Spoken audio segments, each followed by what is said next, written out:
To know who we are, and where we're going, we must know how we arrived here. Welcome to Rephetic, a revolutionary study of the Great Pyramid, which promises to rewrite civilization's history. Hey, welcome to the Rephetic podcast. Today we are talking with my niece, Anna Hemstock. Anna, Hey. what's going on? Oh, living the dream, freezing to death in the UP. Yeah, the UP. Tell us what that is. So that little piece of Michigan that's always sticking off the top on the map is actually part of the state. It's the Right. best part of the state. Might as well be Canada. Pretty much our Canada. We're further north than most Canadians live.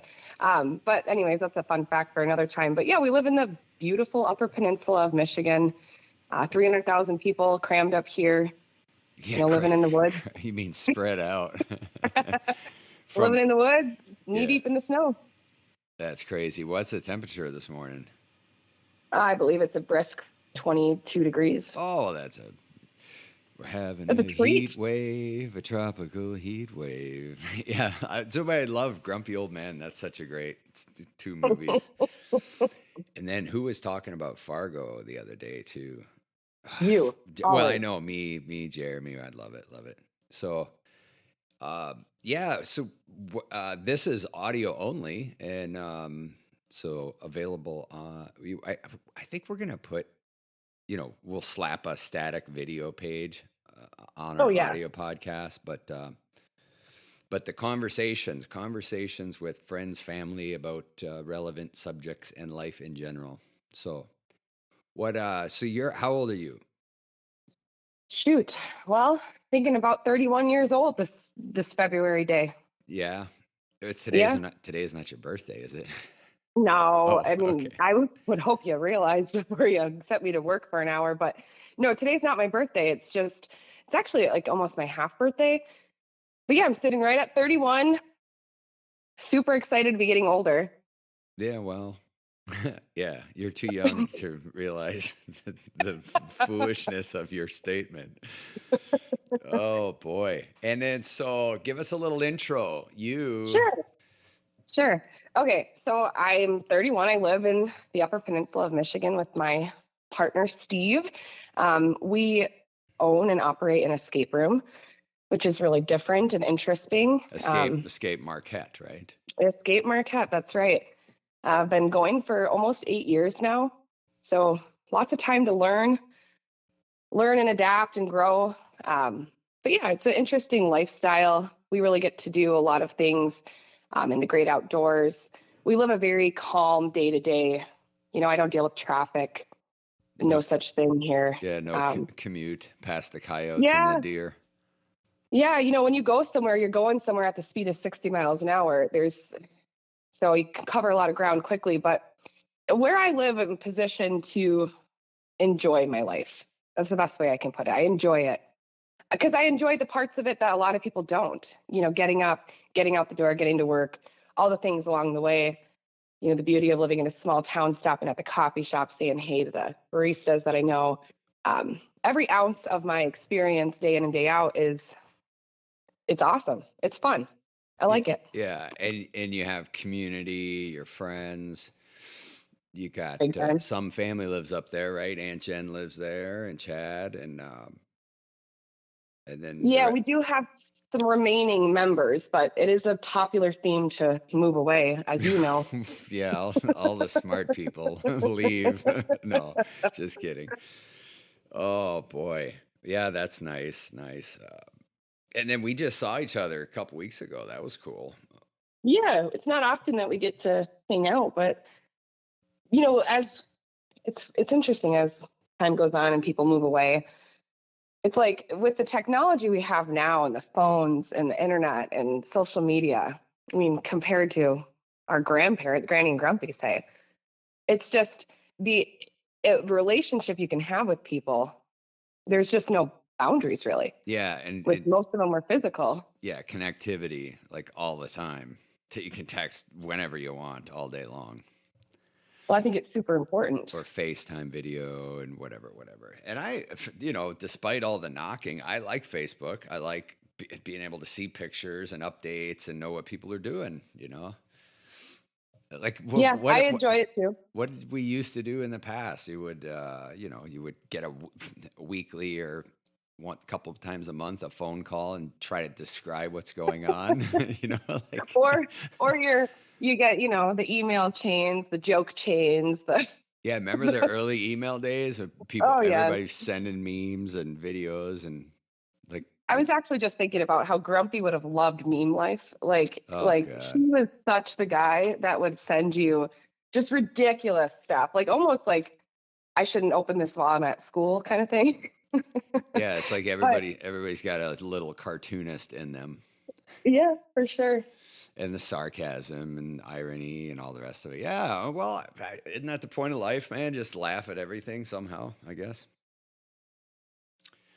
So, in your day to day and like the escape room, and I guess realistically, you and I've talked particularly over the past several years, but and I don't remember when I first described to you my work and with the book and stuff. Oh, sure, I remember exactly. I know, but I'm saying, was that 9 years ago, 10 years? Was it? Well, I don't know when it we was. were I know it was New It Year's. was before you opened the escape room It because you was were, yeah, long before. yeah, Grandma okay, was in the hospital with some health conditions, and we all were there on the same yeah, month, kind of crossed into the new year. And I remember exactly because, man, I don't know what year that was. It had to have been 8, 9, 10 years ago, at least 10 years ago. I'm thinking. Um, you were in the elevator, right, and we were right, going down, and I had already kind of heard through the family or from random people that you were working on some project. I mean, I was like 18, just gotten like broken up with, cheated on. I was like trying to figure out where I was going to do my revenge college career. Like I was just all up in my own world. yeah, But I remembered, jaded woman. yeah, yeah, totally going through it. But I remember thinking, well, this is kind of cool. This is interesting. And I had no idea what you were talking about, but I remember we were in the elevator and you were basically like just summarized it very, very quickly. And I looked at you and I said, wait a minute, are you telling me that we've been here before? We've done this before. We've been this smart before, potentially. We've gotten to this point before. And it was Hmm. all law. Yeah, And I'm like, that's when the light bulb went off and I'm like, dang, okay, that's interesting. right, And right. from there, it was just like lots of wonderings. Yeah, and surely I'm not the first one to suggest this, but you know, No, no, you're talking around the time where, the YouTube video Zeitgeist was really popular. yeah, That was probably my very first introduction to questioning what I had, first of all, what I really didn't even know, but had been told. Um, and then it really just hits you. It hits you when you realize just how ridiculous your childhood school education has been, right? Like yeah. it And just hits you how. you had just when did you graduate? Was it So I was after in that? college at the Okay, okay, time. Yeah, okay. I graduated shortly after that, but I was in communication studies, learning a lot of psychology, learning a lot of theory on just interpersonal communication or, things of that nature. But for me, it was like a time where my mind was opening up to the world. Like if you think about putting two hands next to your eyes and kind of creating like a narrow tunnel vision, that's what life to me was like until I hit college. And then it was like those hands started to open up and you could see the peripherals, you can see the bigger picture. But that with the conflict of what I knew life to be, I was struggling with capitalism, struggling with just the way our society values things. Like everything was hitting me all at once. Right, right. And it was chaos, right? It was chaos and it was sad and it was unbelievable. It was like, let me show every one of my friends anything I can to wake them up because it takes a long time to wake up. Well, It okay, doesn't take yeah, one thing. It right. And takes a long time. is it the case that like here's the social imposition, here's the constructs, here's where you fit. Like every teenager is going through this. It's like, where do I fit in the world? What are my values? What are my beliefs? How does any of this make sense? And then you start Well, sorting through it. But I think the sorting through it is first by almost by confrontation. It's like my parents are saying this, society's saying this, I'm learning this. It's like, what do I like, what I don't like, what works, what doesn't work, whatever that is, whatever the criteria that assessment is, what's useful, what's not useful, what do I reject? You have a hard time doing, and that this is going to be the possibly unpopular opinion from the woman that doesn't have any kids. Um, it's not that I don't like kids. I like kids. I don't have any kids right now. But when you grow up under the umbrella or through the sunglasses of your parents who tell you everything, right? They tell you what the world is. They tell you what's going on. What's your point of existing, right? It comes down to some real fundamental things that you need to know. They're the ones that teach you that. And in a lot of ways, I think parents can potentially fail their children by not letting them wonder and ask questions themselves, right? Yeah. So I think for some people that untangling of becoming awakened, that can be really hard when you come from an environment where your parents have mapped out the world for you and told you what is what. And they might be working off of false information too. So it really becomes this compounded problem. But when you can detach from other people's opinions and perspectives, and you really start to see the world for yourself, you can make your decisions. And it just doesn't add up, right? You look around you and you're like, this is weird. Right. And so This is weird. you mentioned compounding. It's like you can only question reality or make some assessment. Obviously, the perennial assessments is kind of the theme of this whole thing. But you're limited by how your parents have confronted those things, or by how your friends have peer group influence obviously becomes much more important than even parental stuff at a certain If your point. place in your society, is at risk for thinking anything different than what your society thinks, Right. I mean, that's stifled. You're stifled. You're not going anywhere. Yeah, and so this frames kind of the worldview between a conservative worldview and what the liberal worldview would be, which is we want to keep things all the same. In a conservative view, do what works, keep what works.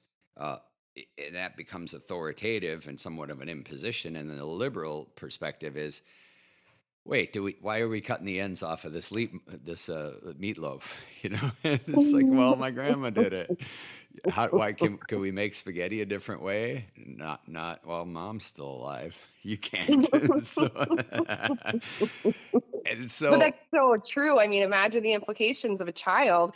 I think about the issue of gender identity. Think about sexuality, things like that. Those are just some of the many things that you will see through your parents' eyes until you see for yourself, right? well, And so I yeah, think that or through the small town perspectives. Like if I mean, I remember distinctly there was one black girl in the school I went to. It's like, yeah. my exposure sucks. And so if this stuff is fringe, if transgender, gay people, gender identity, or even just people that think different, much less look different or behave different. Oh, you ever If met What's met a that? guy walking down the street with 4 wives? I mean, we just have such a Yeah, yeah. such a preconceived idea of what our life should be. Let's just say what life. Right. So we're establishing an identity. It's like of all the possible identities, or of all the possible inputs to that. Why be pigeonholed into one thing or this thing or this thing? They're just based on my myopic view of my surroundings or my community. I just Well, it's the haven't. idea of Yeah, my dad is a blacksmith, so I'm a blacksmith, right? yeah. I got to take on the family ranch because that's just what the last 5 generations have done. And then, so from my perspective, generationally or whatever the case is, too. I mean, I'm 52. A lot of people fall into this, well, the youth today, right? Or whatever the case is. But it's actually the reverse, which is, if anybody's going to do anything, I think it was Thoreau. I'll probably get the quote wrong, but it was like, the old have no useful suggestions for the young. And the essence of that is, you You're old going to get people. so much hate from that comment. You better just flush it out right now. No, it really is tangible. It's like, for those that are old, if you coulda, woulda, shoulda done something, you already would have done it. And obviously you didn't. So it's Mm. up to the young to do whatever you didn't do. Or Well, isn't that why we give advice, right? Like why Grandpa tells young Tommy that you don't drink and drive home because this will happen to you, right? Like yeah, whatever the advice is it's coming from, because now it's your turn, right? It's yeah, your turn to do this, and I need you to know everything I know so you can do it better. So well, it's like yeah. people that won't confront the idea and say like you're right, you already do it, right? Okay, well, I mean, I agree with that. There's a perspective, and this happens to kind of be my perspective. Is you know, I tried this. Here's what happened. You tell me. Like there was a thing Gramps always used to do. It's like, oh, do as I say, not as I do. Like Yeah, yeah, stupid, hypocritical. What passes for wisdom is not wisdom at all, right? Uh, it's like,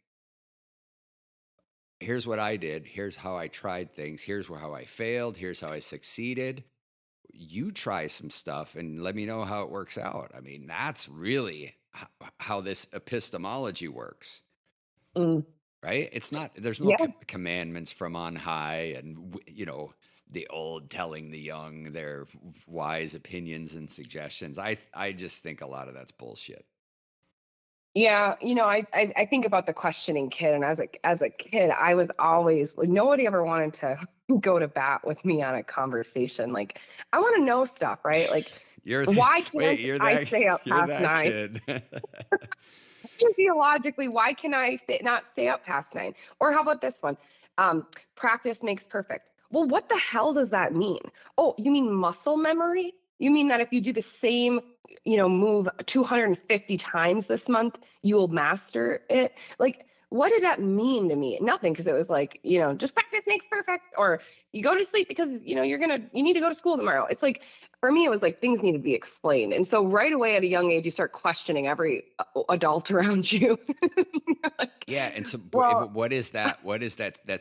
Well, call it a spirit of rebellion, right?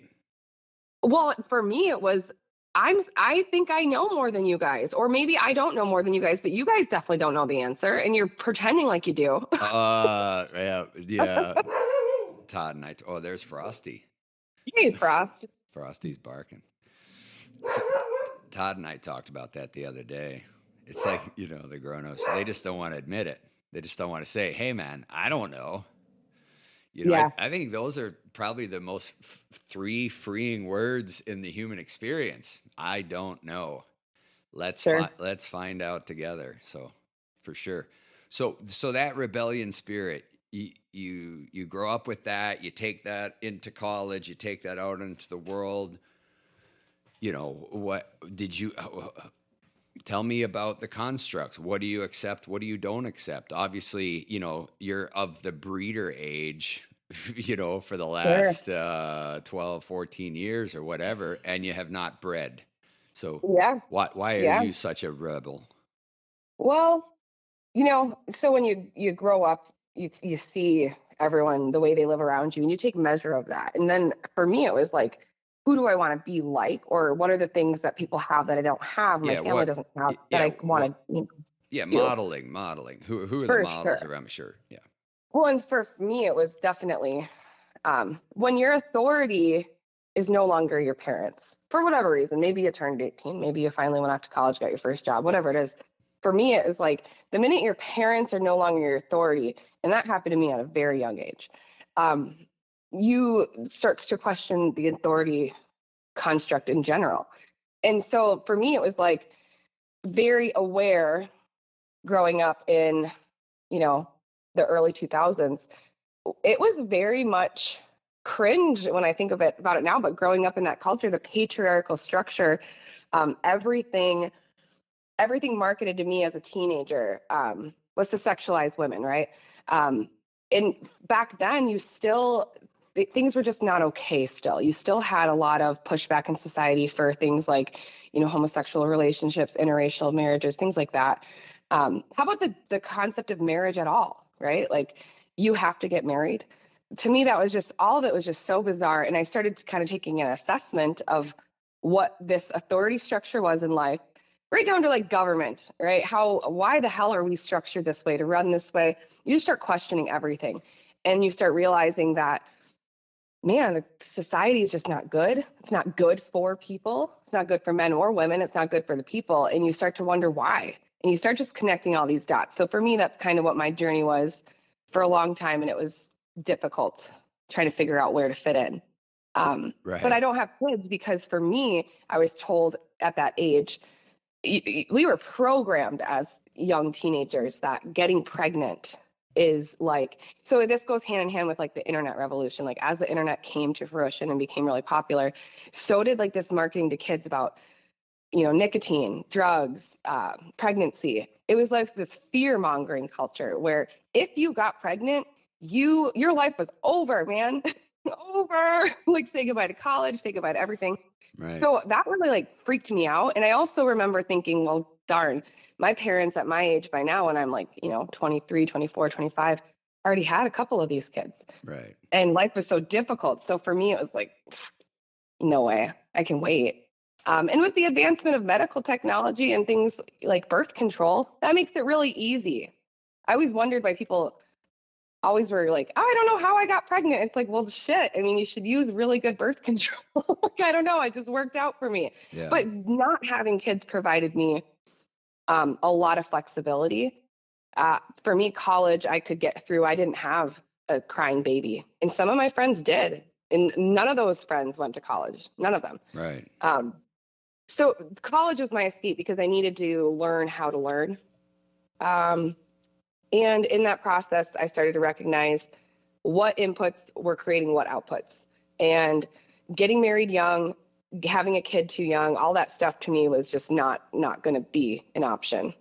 And I'm grateful for that in a lot of ways because I was able to grow as a person. Right. So it's like, here's the marketing, here's the social constructs, here's what you're supposed to do. And at least you're aware enough to say, well, what do these things mean to me? What do I want to do? How do I want to be, establish my own identity, my own self-image, whatever. But then still you got to go out into the world and operate within a community. Oh, for sure.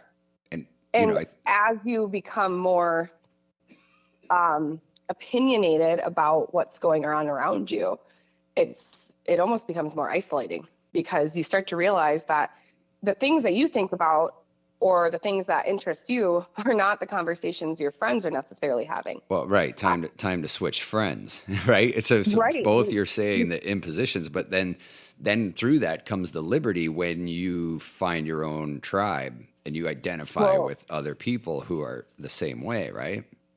That's just it. I think there's such the idea, and we all are guilty of saying, is like, God, I feel like I'm just like, everyone out there is an idiot, or I don't know anybody. Like, no one I know is thinking the things I'm thinking. And it's like, there is a community out there. But there's a lot of sleepwalkers around us. There's a lot of sleepwalking people. Yeah. And okay, so what's the allure of sleepwalking? What are the comfort? Yeah, exactly. What are the comfortable? It's predictable. Right. You clock in, you go to work, you don't have to think too much, you clock out, you come home, it's Tuesday night, so you've got trivia at the bar, you come back home, you go to sleep, you wake up, you don't have time for the gym because you've got to clock in, you go back, you clock in, you come home, you don't really ask your kids how their day was, you go to sleep, you do it again. It's like, you get stuck in this grind. And I'm not saying that, of course you have to go to work. Everyone has to go to work. But for me, it was to be self-supporting, right?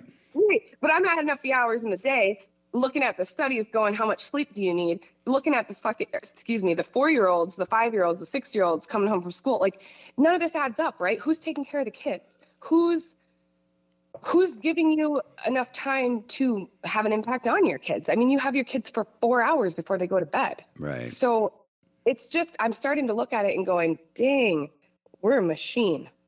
Yeah. And I don't know how else to say. I don't want to call us slaves because we're not slaves, but it feels very much like we're indentured servants. Right. And then, forever. yeah, yeah. And So, you start to go, whoa. And we all just agree to this. And it yeah. is bizarre. And is it like, this is what the next, 60 years are going to look like. So in that respect, what I think what we're talking about is like claiming your sovereignty, claiming your autonomy. We got to grow out from underneath the conservative impositions of our parents or whatever that might be, right? Mm. And you set off into this, the creative outlet. Obviously, it's like one of these questions is like, do people have ideas, or do ideas find people? And so Mm. you're at whatever stage that is, and you're somehow compelled to start this escape room. How does that happen? Well, for me, it was like bartending, just making cash, trying to get by. And I went out of town and I played an escape game, and the experience was awesome. It was super just unlike anything I've ever done before. It was like being in a museum, but you got to touch everything. You got to interact with it. You got to discover things. It was just an unbelievable feeling.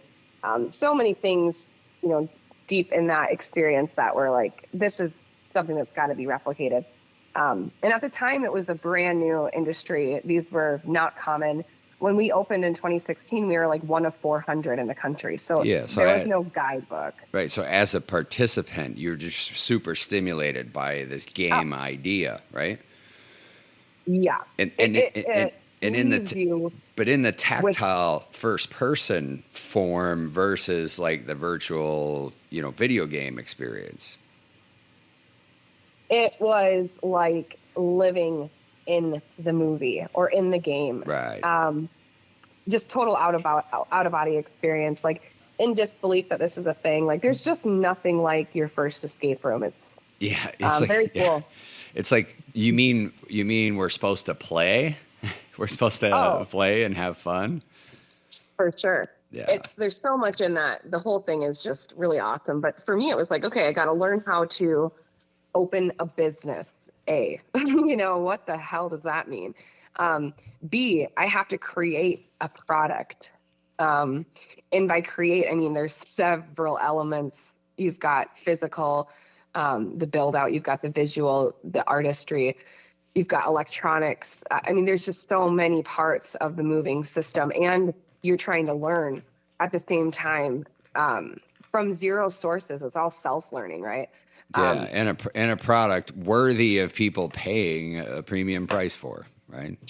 Yeah, don't even mention the fact that now I got to sell this for a much higher dollar value than anyone's going to anticipate it's worth. Yeah. And I have to prove that it's going to, the whole thing was just, man, it was like stepping up to the plate at the World Series. It was like, all right, we got 7 games ahead of us and I got to win each of them. Like, it was just crazy. Yeah, and you need to move from concept to implementation. So you've got the whole pressure of creating the business, at the same time creating the product that the business will then sell, which has just never been created before. That experience taught me a lot about the world. But before I really got to that point, like the thing about bartending that was cool is like I said before, my time was going to be spent listening, shutting up and listening. Like young adult, I've got a college degree, which I was told was going to mean so much, and it means absolutely nothing. So like, I'm just going to shut up and listen to everybody else because I don't know anything. And I did that for a long time. I listened to everybody's thoughts and opinions, the reflection on their life. And as a bartender, you're perfectly positioned. Yeah, to field all those various stories. Oh man, for me, it was gold. It was gold. I learned so much about life in those couple of years bartending. It was fabulous, but it grew to be tiresome. I hated the pressure on the bartender, especially the women, to like feel this, like just this behavior that would never be acceptable in the world anywhere else. Right. But And for some reason we tolerate here. And like you're there to entertain everyone and to just respond to their beck and call. you play the role of a therapist and a Oh, performer. It's right. like if, And a burlesque dancer or whatever. yeah, the whole thing is just ick. And I respect all the people out in the world doing this Yeah. job. But I just demanded like better standards for myself, and that slowly I started to realize I was never going to get that, and so it's just time to move on. Went on this trip, tried the escape room, had a fabulous experience. Came back, opened the business completely, like just head first, taking a complete risk, which was easy to do when you have absolutely nothing. Oh yeah, yeah, yeah. Those are the people you got to worry about with nothing to lose. Nothing to lose, and nothing to lose. I had no idea. I couldn't see past the next 3 months. I had no idea what the plan was. But whatever, we grew. Yeah, It worked. success was the only available option. It really wasn't. Yeah. There was no other option. But yeah, that led me to kind of where we're at now. And over the years, just kind of forming my opinions on how I should organize my life, my family, and, my future. But trying to detangle from these constructs that we live under, trying to detangle from everything that I've been taught and learned. Well, Man, it's a right, process. but at least the stuff that you deem maybe not necessary. There's good parts of it that we need to keep. For sure. Right. For sure. Right, But right. there's a lot of it that we should scrap. Yeah. Okay. Well, I mean, yeah, we can get to some of that. In the broader sense, it's like we look at, and so we can pick up there. We can pick back up there. Is starting the game, and how do you even start that? But in this broader sense, like here we are, 2023. Women have only been able to vote for 100 years. Yeah. We've only had, if it can be said that we have equality, even according to the law, which is dubious on any given situation, right? It's like, well, rich or people with means have a much better go of our, equality than people without means. The incarceration, what is it? 2 million people in the U.S., the highest rate on the planet. I think there's seriously some issues going on. For sure. And so this is the context in which we're living.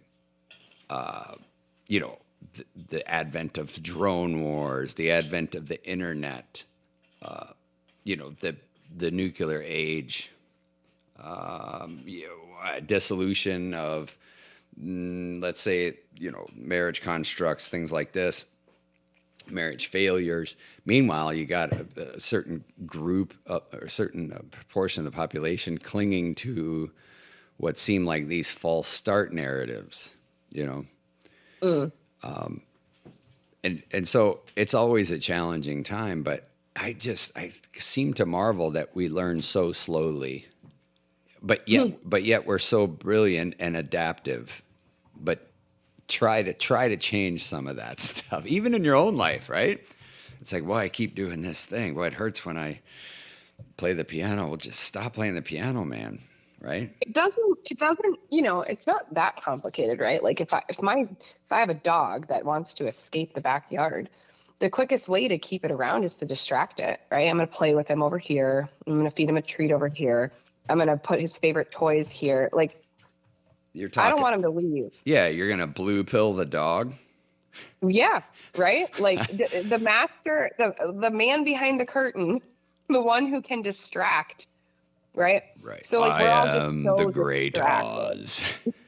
Yeah. Say that we're all distracted. What's that? We're all distracted. It's just a shit show, really. Yeah. Okay. Well, we can steer off into some of that, which is, my estimation is we're just bombarded with invitations for distraction. I mean, yeah. And in the media age, the information age, it's just constant. And it's like we go out camping or fishing. It's like, just put that stupid phone in your car. We don't need it for a day or 2 or 3 or however long.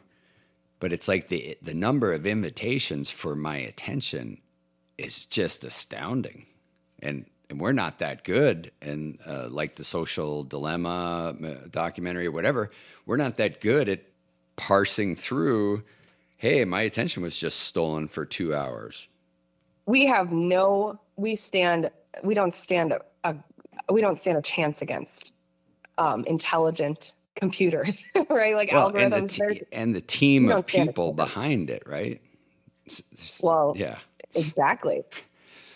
Wow, Um, it's just and crazy. it filters down to what's so concerning, I would say, today's age is that this, right, is not just affecting adults, the children, the effect that it's going to have on the children.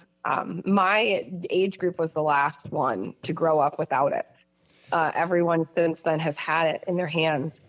Yeah. The effect that it's having on the young teens right now, the social media, the access to phones. So, like, some of the most important things we aren't taught, like what's healthy, what's a healthy amount of use of technology, what's healthy for a person, what's financially smart. Like, these are things that we, for some reason, don't teach in our schools or invest in our children in. And a lot of the most important themes of life, you are just expected to figure out on your own. And this Well, stuff is yeah, but dangerous. It's yeah, dangerous. It's highly, highly powerful. yeah, and the science is studying all of this stuff too, right? So we're still in the process of learning. But Hmm. the school system, the education system wasn't designed for any of this. It was designed for us to graduate and go to the factory. Yeah, Sit, learn how to clock in and clock out for 18 years, and then you can sit in the row, raise your hand if you got a question, don't cut your arm off, get back to work, right? pack your lunch, eat your lunch, get back on the line. Yeah. Well, so I mean, obviously, when we could, I don't really want to pontificate on any of this stuff, but we can all see some of the problems, but and it's like, well, how do you address them? What do you keep? What do you get rid of? And individually, people ask this stuff all the time. So, but in that larger scope, we get invitations, and what's the driving invitation? The driving invitation seems to be consume, consume, consume, consume, Yeah. and and the the vehicle for people to consume things is insecurity and fear and lack of self-worth and lack of self-esteem. And if this is going to fix me, this is going to fix me, right? And that is the mode of advertising. That's the mode of the media. Is like, I'm going to put the media corporation between the consumer and the advertiser.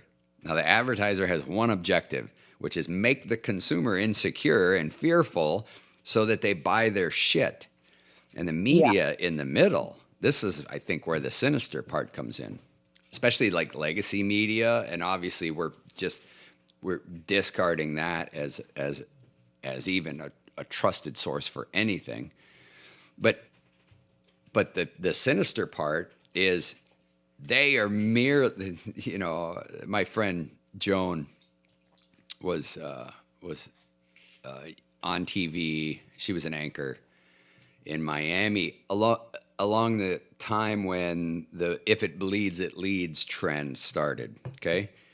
Hmm. And it was like, all the news is bad. How do you make people tune in? How do you keep their attention so we can keep advertising to them and they can buy the shit, right? Well, Mm. that's the objective. And I saw it recently with the last little snowstorm that came through Missouri. Yeah. I Well, was just going to say the weather. They do it with the weather. Man, this devil tornado has touched down to cause destruction in the, like, okay, but it's a but monster. here's the question: why oversell it? Why are they overselling it? Like, to create the fear. Okay, for what? What does the fear do? Well, it keeps you plugged into that Distract. channel, right? Distracted. Stay You're tuned. After distracted. this message, we're going to tell you how much snow we're going to get, right? Yeah, you stay there. You're distracted. They're stealing your attention, and why? So that the advertisers can sell stuff that makes you that the message is to promise you the relief from the insecurity and the fear.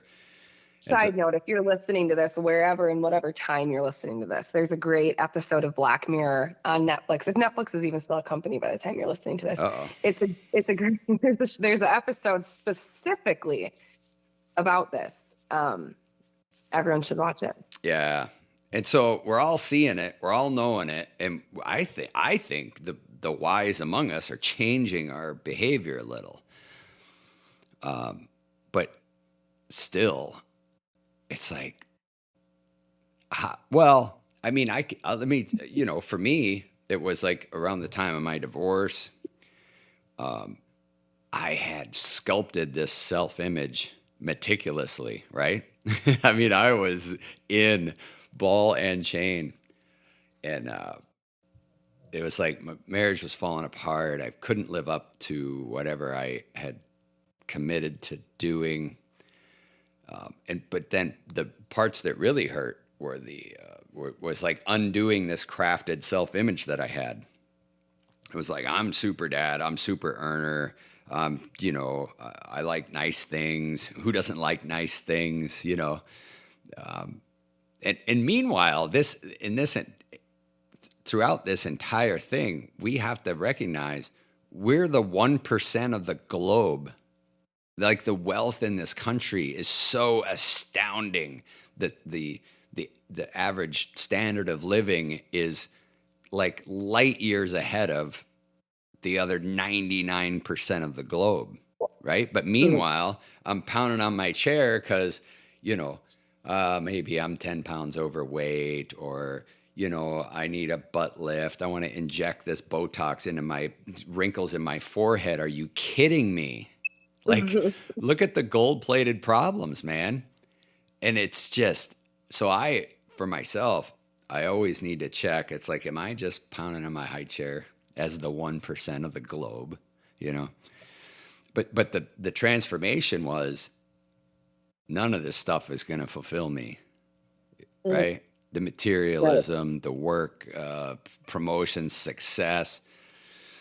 There was just not enough of any of it that was going to fulfill what had been missing. And let's get back to your foray into the escape room. And in each of the conversations that I'm having, it's like, what's missing is that fulfilling creative outlook, right? Creating something original, doing something unique, and obviously connecting within a community that shares your interests also, right? Or at least perspective. So Kind of like like when you toss a kid in the water for it to learn how to swim. You can't practice things that you can't learn. You can't be off cup. You can't do all these things without practice. So you kind of just, for me, it was like, jump right in. Just jump in, and either you're going to drown or you're going to learn how to paddle. You'll learn at very least to swim over to the wall and hang on, right? Like, you'll learn something, anything. And I don't think that, like, in life you can really guide people through that process necessarily. I think sometimes you just have to jump in, and you learn a lot. You learn in creating, right? You learn a lot about yourself. Right. Okay. And so if somebody's at that position, surely there's risk. You can fall flat on your face no matter what, I am right? not telling you to cash in your 401k and be an artist if you are not good at being an art. I'm not advising that. Yeah, I'm just saying, instead of going to hockey practice, if you hate hockey and it's just what your identity is, maybe you're sick of hockey. It's like you're ready to stop going to hockey practice. Maybe you want to paint a picture. I don't know. Whatever that is, do something different, right? If you've been stuck in the same loop for a long time, maybe just try something different, man. Okay, and in terms of the old sage advice, I try to do that, not every day, but brush your teeth with the opposite hand. Just change up your. I'm talking simple shit, right? Yeah. But as a practice, boy, it can help. It can help because it just bleeds into every other aspect of your life. Let me look at this a new way. Let me live a different way. Let me try something new. I think one of the strangest things in terms of this, and I want to get to the nuts and bolts of your creativity as well, was I was within a year or two of being single and parenting, my boys, and just really writing and trying to figure out what it is I'm going to do or think or whatever. And I think I've told you this story before, but my friend was like, let's go audition for this community theater play, right? Mhm. Did I tell you the Mhm. story? Like vaguely, I remember this. Yeah, so she says, well, here's when it is, and we're going to go, and it's Cole Porter's Can Can, and it's a musical. And I'm like, okay, well, I mean, zero interest. Although I had been writing and, I'd written a couple screenplays and done some other stuff, I was curious and interested in the theater is in terms of how it could help my writing, to know that, even if it's just writing dialogue or if it's just this scene constructs and the micro and the macro, whatever the deal is. So I was at least interested in what I might learn from it. But so we show up. Well, the day of the audition, she cancels. And I'm like, gee, I'm not going by myself, am I? So Oh. I go anyway. And, there's, I don't know, 20, 30 people there trying out for this play. And so the director and there's a choreographer, and it's a musical. It's not just a drama. And so there's dancing, there's song, there's all this stuff going on. And we're in the audition. I'm like, I haven't danced, like legitimately danced ever, right? And I haven't danced, to any real effect since maybe I was 21, and before that it was probably the 8th grade dance. It's like, let me just dance, So it was just ridiculous. But we do this audition. I tell them it's my first play, da da da da da, and it just morphs into, they got a place for me. Then this director, Kate, is going to single me out to do like a 6-minute dance routine with another guy, where the two guys are fighting over the girl in the can. So now we got choreography and all this stuff for this 6-minute dance scene, and I've never danced a day in my life, and so, I'm athletic, whatever. So I give it a go, and I can only imagine it's like Dancing with the Stars. It's like some of those people don't know how to dance at all. That was me, all thumbs, and so we do that, and then all the rehearsals and all the rest of it. We got the costume designer and my sewing. I'm sitting down sewing with the director, the costume designer, and we're putting all the ruffles on the skirts, and then I'm dressing the girls with the corsets and all the rest of it. Turned out to be a great gig, actually. And my director says one day, she's like, you're the only straight costume designer I've ever met. And I was like, yeah. This sewing has come in handy. But it's like, I don't know what I'm going to like to do. I don't know what's going to challenge me. I don't know what I'm going to learn by anything I'm going to do. But so start small, brush your teeth with the opposite hand. That's what I suggest, Yeah, I So, agree. so you go into, I'm going to start an escape room business and I need some escape rooms. And tell me about that process. Oh man. On the creative side and the challenging side. For me, it was like,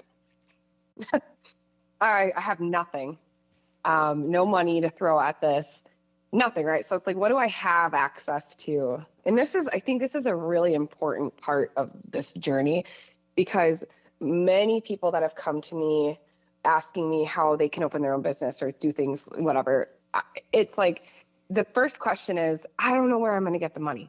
And it's like, that's the last question. It really is the very last question. I tell people that all the time. And someone who comes from no money and continues to really not have a lot of money, I say this really confidently, you don't need money to do really like anything. Tangibly, you need money to pay your rent, right? And get a shop going. But you think about the money last, because if you develop your idea, flush it out, put it on paper, show it to somebody, and you have done all that work and this will be successful, the money will come. And for each person that's different, but I say money last, right? So I approached now having to open a business. I've got, 30 days before rent's due again, and I don't have any money for rent. So it's like, what do I have? I have a bunch of stuff, tons of stuff from my grandparents' houses, like old stuff, right? So what do I have that I can use for free?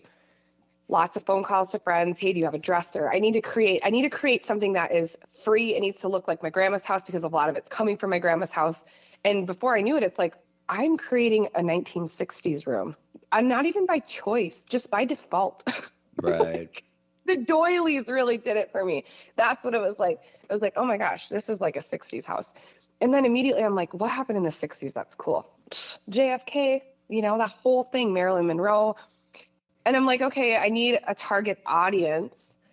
I need young people. I need old people. I need everybody. I need everybody in between, because this isn't like this is a one size fits all kind of business. It's not like only kids will like this.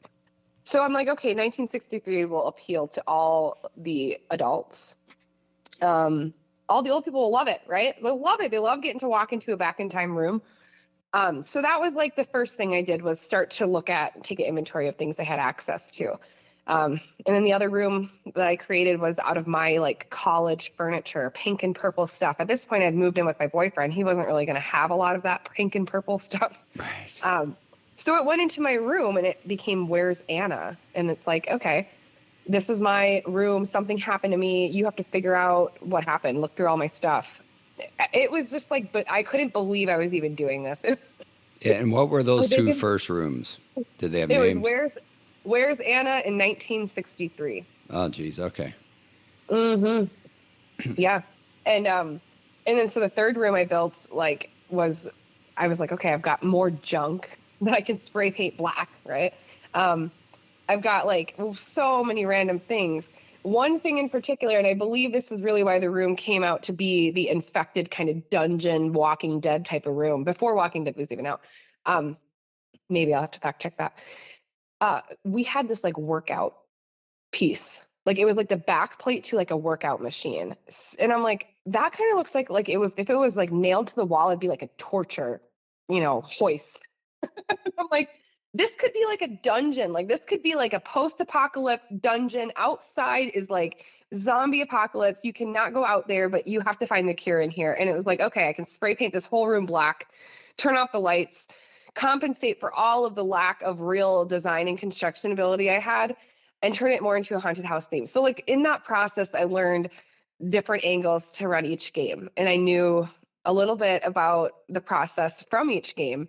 But man, if I were to play those games now, 7-8 years later, as an avid player, I would have walked right out. I would have turned around and did an about face. Yeah, so I would have. they didn't age well. I mean, they were made up, with zero understanding of what I was doing. And so like it worked. It went great. I learned a lot from my customers about what I could do better. But then I really went on my first tour of playing games. What was that? Was that what that room was infected? That was infected, yeah. Okay. So those are my 3 launching games. And so I went on my first trip to play because again, there's not a lot around, right? And in that experience of playing some of the best brands in the industry at that time, I realized I got to up my game. Right. Yeah, you can always improve and evolve. Yeah. So it was a very quick turn. Those rooms only were up for a few months before it was like, okay, I just learned a ton of stuff. I need to create in a brand new space where I can put everything I've just learned into action. Yeah, and innovation, right? Yeah. And from there, that went on. Now we're 11 or 12 game designs in. Yeah. And it's just each time it's like that. Yeah, and obviously people may know, but the idea of the escape room is you bring your team in and you solve the riddle and go through the whole thing, right? And so what even recently your corporate games or on-site games, how do you go about developing that? And so what's your creative process? Wow. It's pretty much like, it's about me, right? So like for me, the ideas, those spells of like intense creative thoughts, and things that you can like produce in those moments, those would come whenever they came. And so for me, whenever that moment happens, I just turn inward on myself. I like a lot of self-serving things. Like I do things to make myself happy, to make myself feel like I'm enjoying myself. When I really do that, that's when that creativity just is strong. Yeah, yeah, And and so in that vein, it's like, is this not the case? It's like writers write what you know, game developers, whatever, do what's going to stimulate you and what piques your interest, right? I think you have to. And then from that, if it's challenging and interesting for you, you can just assume it's going to be challenging and interesting for whoever the audience is. Mm. I think it's like, I don't know how to say it the right way, but like, if you aren't happy, or if you don't find pleasure in your life, or if you don't enjoy your life, it's no wonder why you're not creating anything, right? Like, if you are so pushed down into just like the grind of life, the in and out, the clock in, the clock out, the just do whatever you're supposed to do. If you're really stuck into that loop, it's no wonder why creativity is not coming to you. I think creativity for me comes out of pleasure, passion, interest, enjoyment, things like that feed my soul. And that's where I think, the creativity comes out of. So like, but that goes against what you're told, right? You're told you're not supposed to enjoy your life too much. Right, right. How dare you? Yeah, don't rock the boat. It's the same Speak. reason why if you go on a vacation, someone else is pissed. It's like, well, I can't, so you shouldn't get to. Right, envy. Yeah, No, man, you got to enjoy your life, and you got to try to find some purpose and meaning in your life. And for me, that experience, like, kind of was fun because it got to be my employment source too. Like, I got to work, create, make money, create jobs, do all the things that I wanted to do as a greater part of my community. yeah. And so even now, how much of that seems like work when you do it every day? I mean, obviously payroll and stuff seems like work. Working, arranging the When you schedule of the work, employees. yeah, when you work for yourself though, it's a different, like, I hate to say this because I don't want to inspire people to clock out and like never go back to work tomorrow. But like for me, working for somebody else, I just spent every minute there. And maybe I wasn't doing something I enjoyed, but I just spent every minute there thinking about how much I'm giving to this, which for at the time, like I was like the manager of Payless once. Like, stupid. It's like this. I find no value in being the manager of Payless and selling shoes to kids who don't really need these pieces of crap. Sorry, Payless. Yeah, But it's the Al Bundy. That's the Al Bundy template for clocking in, clocking out, and for then the older audience anyway. salary was the concept. I had no, like, they convinced me that I was going to work this salary job, and I didn't understand that meant, hey, we own you. And I don't know, it's just like the more and more I went down that rabbit hole, which I thought was like climbing ladders of success, I realized I was just like tightening the bonds, like tightening up all of the constraints that kept me in place. Yeah. And so working for myself, it's different. It feels different when everything is on the line for you to do. Everything matters. It comes down to how much energy you're going to put in, how good you are, how committed you are. It's just a different type of feeling. Work, sometimes I would wish for the day of work, but it's a lot of pressure working for yourself, but there's also a lot of freedom. Yeah, and I guess my experience with that was, and I think I address it even in the channel video, is somewhere I had plenty of different ideas, business ideas, creative ideas, whatever, but none of them seemed to, let's say that fits into what I describe as I succeeded and failed at virtually every aspect of life, right? So, Mm-hmm. but what I discovered I was doing as I was, quote, choking on the corporate phallus, right, was that I'm here trying to fulfill someone else's dream. Yeah. And meanwhile, I go to sleep every night dreaming of dreams that I will never realize. And that was soul crushing. It was horrible. It was horrible. Even though I was convinced that this is a worthy outlet. You know, I'm using my talents to do this or this or this. And I was satisfied, you know, comfortable. But yet not sick of it enough to pursue my own thing until I was like forced to. Or, well, I guess that's not even really accurate. Until I'd suffered enough. Until I'd suffered enough, I was not going to change anything. And I think that really applies to a lot of life. It's like, you know, I always use the example of the person that's broke before payday, 2 days, you know, before payday. It's like that ain't going to change until you're just so sick and tired of it. Not one more day can I do this way. And then maybe I'm willing to change something. But as for that, like change for change's sake through some virtue, that's not how I am. I don't really have that. And I suspect a lot of people don't have that either, but they're just, you know, too busy telling themselves or other people, it's just, well, I just want to be a better person. I just have this virtue and I want to X, Y, Z and X, Y, Z. And gee, look at me, look at me. And meanwhile, you know, I think any real substantive change comes out of suffering. I would agree. And then the willingness shows up.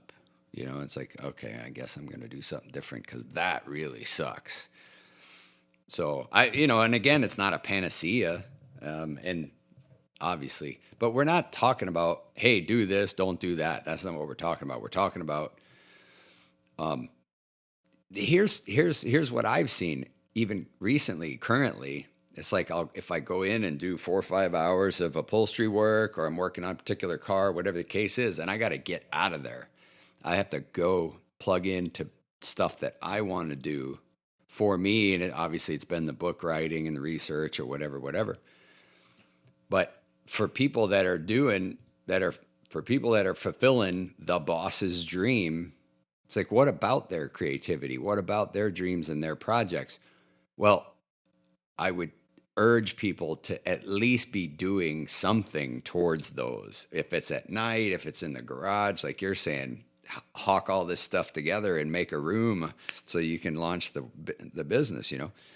So I think there's plenty that people can do in the early morning hours even. I talk to writers and different people, and they like crunch for time and parenting, and they may have full-time jobs, whatever. And I said, well, the world does not need me from 4 to 6 a.m.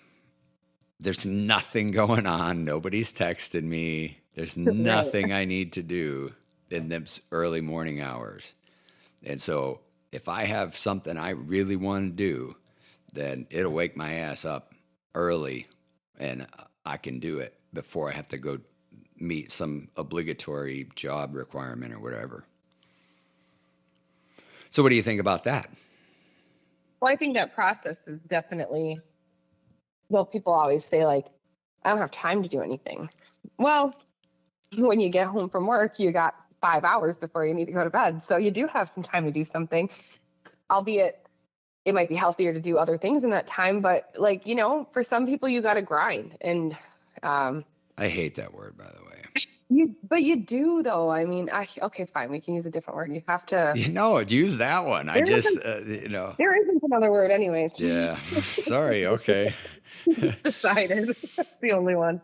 But, okay, I get it. But, like, it just implies that, like, I just like to focus on, how about the little joys, right?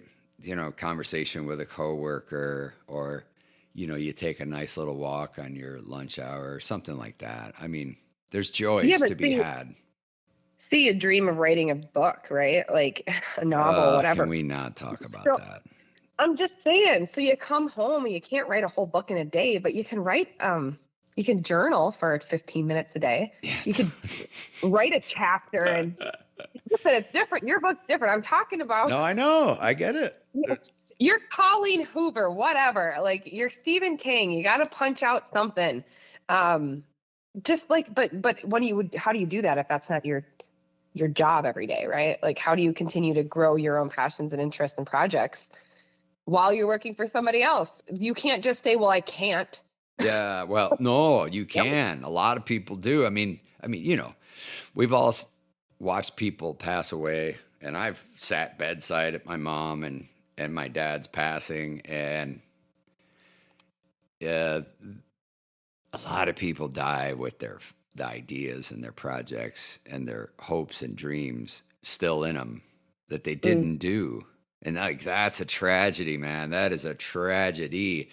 And I haven't talked about it much, but ultimately, one of the arms of what I want to do or hope to do with this project and ongoing is this idea that people ought to leave at least some accounting of their life to their kids.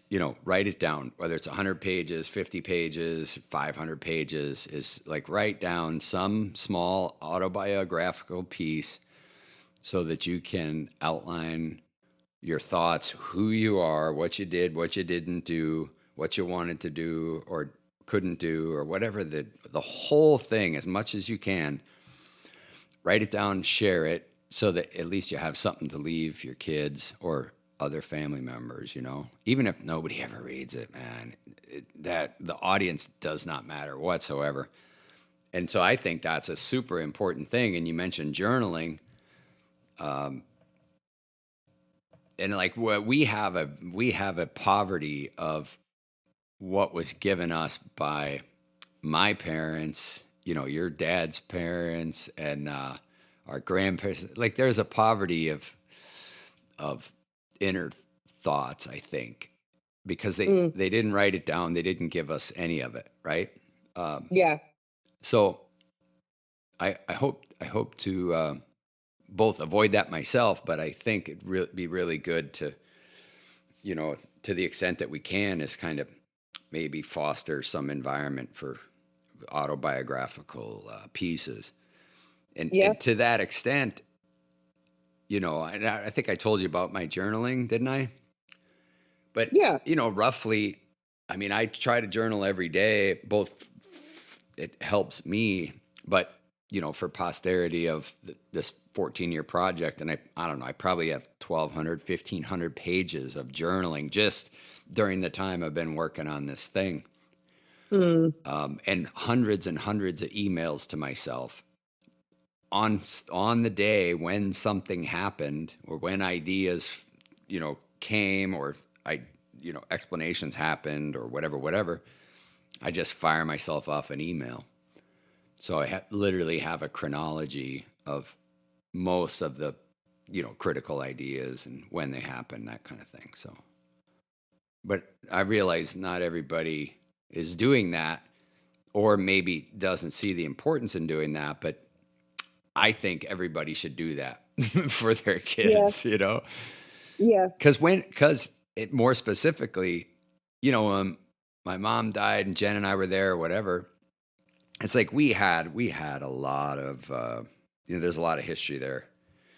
But like when my dad passed, Steve came down, we sold everything off, these estate sales where, whatever your possessions are, they are worth almost nothing, right? Look around. Whatever you think has any value probably is worth next to nothing. And it's going to be pushed off the front lawn, within a couple of weeks of your passing.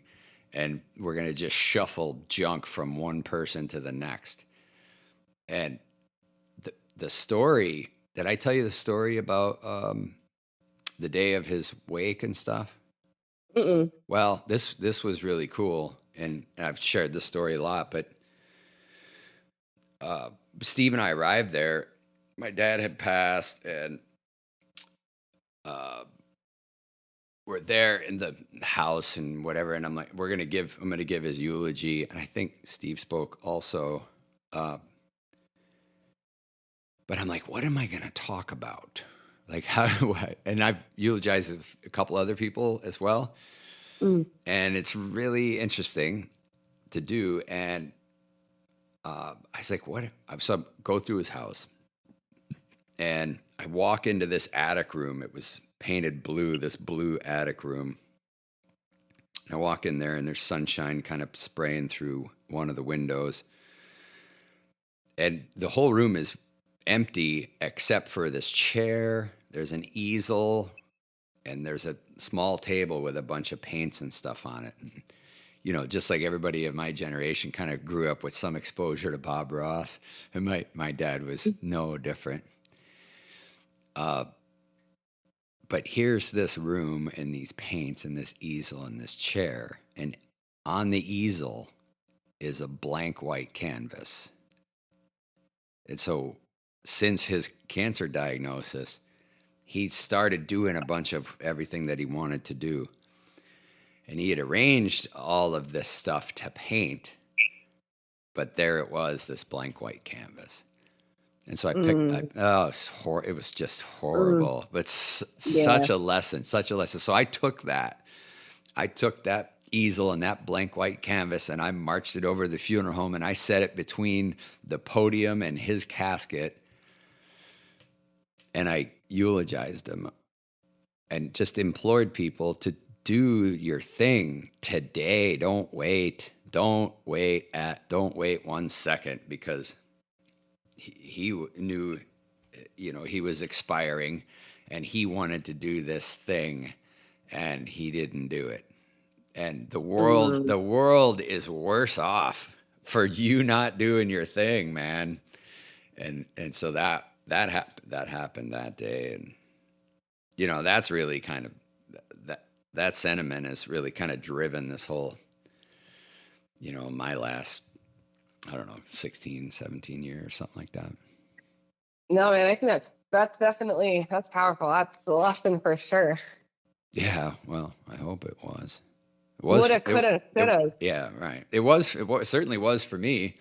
I don't know if anybody else got anything out of it. Yeah, I think a lot of people can relate to that type of feeling or thought, you know? Yeah, for sure. I think a lot of people in that phase of their life might attest to that same, thought and principle. Right. Yeah. So should we wrap this up? We'll pick up in we're going to do more conversations with you and other people. Yeah. There's lots to be discussed and uncovered here. Yeah. Well, it was great to talk with you. We talk all the time, and I hope the listeners appreciate your perspectives, 31-year-old young woman in this world. Yeah, I'll avoid the comments section on this one. Yeah, skip them, right? Yeah, for sure. All right, Anna, love you. Love you too. And keep doing good things. Yeah, we'll talk soon, okay? All right, peace out. All right, bye.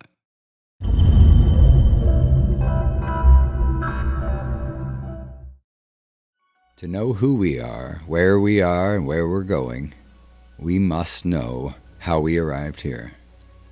Welcome to Rephetic, a revolutionary study of the Great Pyramid, which promises to rewrite civilization's history